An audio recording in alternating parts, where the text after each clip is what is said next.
खेड तालुक्यातील शिमगोत्सवाच्या आनंदावर विरजण पडलं असून महावितरणच्या गलथान कारभारामुळे नागरिक कमालीचे संतापलेत। भरणे, वेरळ, सुकिवली आणि अंबवली परिसरातील 18 गावांमध्ये सतत वीज खंडित होत असल्यानं चाकरमानी तसेच स्थानिकांचे प्रचंड हाल होत आहेत। भर उन्हाळ्याच्या तडाख्यात आणि सण काळात वीज नसल्यानं पाणी पुरवठा तसेच घरगुती कामांवर मोठा परिणाम झालाय। वारंवार खंडित होणाऱ्या विजेमुळे हॉटेल व्यावसायिक आणि लघु उद्योजकांना मोठा आर्थिक फटका बसत आहे।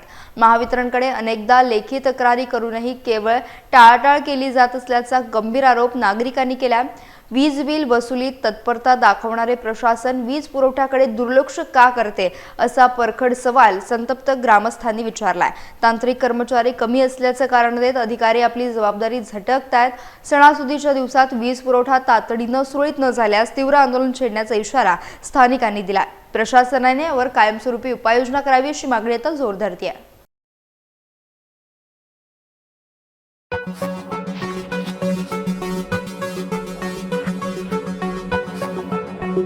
Thank you.